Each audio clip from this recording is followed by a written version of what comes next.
Magluluto naman tayo ngayon mga kapudi ng healthy ulam. Magsisigang po tayo o sinigang na bangus sa kamatis. Ayan, nakita nyo, ang daming kamatis niyan. Hindi ko na po nabilang. At pakukuluan lang natin yan sa tubig ng nawasa. Teka, kuha po tayo. Ayan, tubig ng nawasa. Pakuluan natin hanggang sa lumambot ang mga kamatis. At hiligisin natin, ibig sabihin didiinan natin para lalong lumabas yung kanyang katas at saka juice at saka yung flavor ng kamatis. Tapos lalagyan lang natin yan ng pati siling panigang at sibuyas. Tapos gagamitin natin ay bangus nga. So ayan po muna natin siya kumulo ng 10 minutes para at least malambot na malambot at talagang madali na siyang durugin lalo. Ayan na, after 10 minutes, ayan na, malambot na mga kapudi. Ayan, tatabingin pa ng ating takip kanina. Ngayon, ito, meron ako sandok na ganito. Gamitan natin ng ganitong sandok kung wala. Kahit yung sandok na lang na shenche, pwede rin yun. Gigilid nyo lang sa kawali, kaya lang dahan-dahan kayo kasi baka tumaob yung kawali. Diinan lang natin para lalong mamash yung ating kamatis. Yan yung magsisilbing paasim sa ating sinigang na bangus sa kamatis. Kahit anong isda, pwede naman po. Pwede po siya sa sinigang sa kamatis.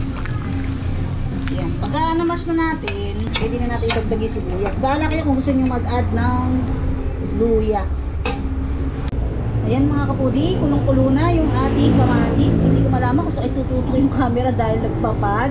Mag-a-add na ako ngayon mga kapudi ng ginisa mix or pwede rin naman pong asin. Kaya lang para may flavor tayo ng parang panlasang ginisa siya.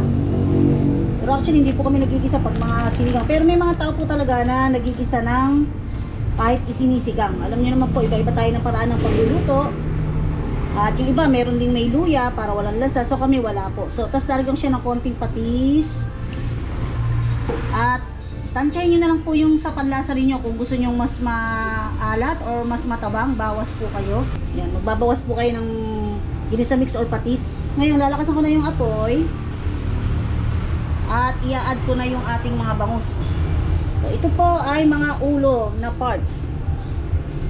Ayan. At saka belly. Bangus, belly. Wow, sarap.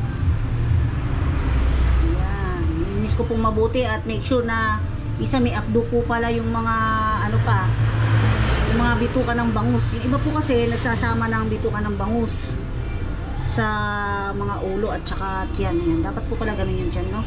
Ngayon, i-add ko naman yung sibuyas at saka siling panigang. Ito na yung ating mga sibuyas. In-slice ko na yan ng pa-cubes. At ating mga siling panigang. Kasi, kaya ko sa huli nilagay yung sibuyas ay sabi ko nga po sa mga nakaraang video ko, yung pong aroma at lasa ng sibuyas parang nagpipade siya pagka matagal ng nakukuluan. Ayan. Ngayon, hayaan ko lang po siyang kumulo ng kumulo. Ayan, at huwag nating haluin. Ayan, sarap po. Belly, may mga taba-taba ng bangus. So, tatakpan natin at hayaan ko siyang kumulo ng another 10 minutes po para sure naluto na yung isda. Dito sa isang banda, habang inaantay ko maluto yung ating sinigang na bangus sa kamatis, ay ayan, nag-slice na naman ako ng patola. May patola na naman si nanay. Ang ipanglalaw ko naman po dyan ay yung leftover na ito, mga piniritong jumbo na hito. Ayan, nakasupot pa, galing siya sa freezer. Pero actually kahapon ko lang siya pinirito. Ang gusto ni nanay sana ay gagawin ko siyang nilagat na hito. Sabi niya, wag na raw, yung panglaho ko na lang daw yun dito nga sa patola dahil may patola na naman siyang bagong bili. So igigisa ko lang yan. Tapos lagyan natin ng pampalasa, asin at saka yun, lalagay natin yung isda. Pag-isa na tayo ng patola habang hinaantay natin yung ating sinigang sa kamatis na bangus. Ayan, ilagay ko na dito yung bawang. Bawang lang po, dahil wala na ako sibuyas. Okay lang po yan. Maglagay na lang tayo ng ginisa mix para may flavor naman ng gisado flavor. Pero actually dito ba, pag ang bawang mas marami, yun yung napapatingkat ng pagka-gisado taste ng ating mga ginisa. Yan. Pero iba pa rin siyempre yung may sibuyas. Pero hindi po available kaya ayan, pagbawang na lang po tayo. So ayan, pag brownin lang po natin yung ating panigang. Hilit natin yung ating sandok. Tapos, pagkakagisa, lagay na natin yung siling panigang. So, this time mag-a-add ako ng siling panigang sa gisadong patola natin. Ayan. Ayan. Check naman natin ngayon yung ating sinigang na bangus. Uy, ang sarap. Para natin malalaman kung luto na yung ating sinigang na bangus pag pumutok na yung mga mata ng bangus. Ayan, ang sarap-sarap niyan. Ngayon, pwede kayong mag-add dyan kung anong mga gulay ang gusto nyo. Lagyan nyo ng kangkong, lagyan nyo ng spinach, talbos ng kamote, talong, at saka okra. Pero since wala akong gulay dito, at wala na rin pong kangkong sa bahay kubo, ay pwede na po iyan. Ayan, nagbabrown na yung ating bawang. So, maglagay tayo ng konting tubig para makuluan yung ating hito. Ayan, konti lang. Paglagay tayo ngayon ng ginisa-mix, nilagay natin tubig. Ayan. Para lumambot lang po yung ating piritong hito. Kaya ako naglagay ng tubig. Ayan. Ayan, muna natin yung apoy. Ngayon, isa-isa na natin i-add yung mga pinirito kong hito. Ayan, malinis po yung kamay ko mga kapudi. Yung pong tubig, yun yung silbi ng paglalagay natin dahil lalambot uli yung mga piniritong isda. Ayan, pinirito kasi ako ng hito, bulig. So sabi ni nanay, panlahok ko na lang nga sa gulay. Ayan, alam ko yung iba hindi good shot ang piritong hito dahil hindi sila kumakain niya. So ayun, pasintabi sa hindi kumakain ng mga hito at bulig. So ayun, alam mo naman sa amin po ay kung madalas namin yung kinakain, yan na yung isa sa mga paraan na isdang lalahok namin. Pero pwede po yung tilapia kung gusto nyo, or dalagang bukid. Nasa inyo po kung anong klaseng isda at anong isda yung available sa inyo. So tatakpan po natin yan. Ito po ang ipantatakip ko para ma-steam po siya sa loob at nang lumambot yung ating isda bago natin i-add yung ating patola, kasi yung patola madali naman po maluto yun. At ayan, chinik ko na po ulit to. Okay na po yung ating sinigang na bangus. Ready na po tayong kumain. Ito po ay for lunch and hapunan na rin po. So si nanay kasi naghahanap ng gulay. Alam niyo naman pagka mga senior, iba pa rin po yung may mga gulay na kinakain. So ayan, ang sarap niyan sa patis at saka sili. Ayan o, sasosawan natin. So ayan mga kaputi, sana ay nagustuhan nyo itong akin nilutong sinigang sa kamatis na bangus head at bangus belly po.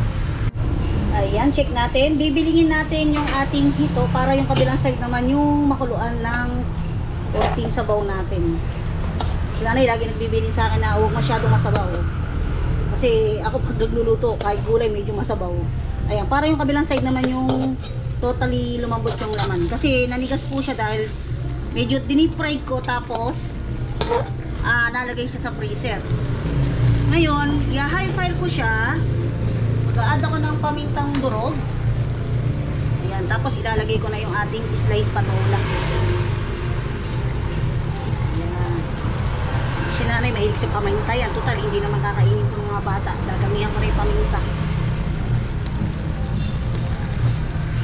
Ayan. Ngayon, lalagay ko na yung ating mga patola. Nakababad pa nga sa tubig yung patola natin. Magre-reduce pa ng ano yan. Magre-reduce or magre-release pala ng tubig yung ating patola. At the same time, yun nga, magre-reduce dahil nag-i-steam. I-high fire ko siya kasi pagka medyo mahina yung apoy, yung gulay natin parang matagal maluto tapos parang nalalabog agad. So high fire natin yan at takpan lang po natin. At hayaan natin siyang maluto sa loob ng 10 to 15 minutes po. I-check ko lang po at hahaluin natin para yung patola ay kumailalim. Yan. Kasi tiyak namang malambot na yung ating mga hito. Ayan. At luto na rin po yung ating patola. Ayan, masarap lang naman pagkagulay, hindi po ba pag bagong luto tsaka kakainin.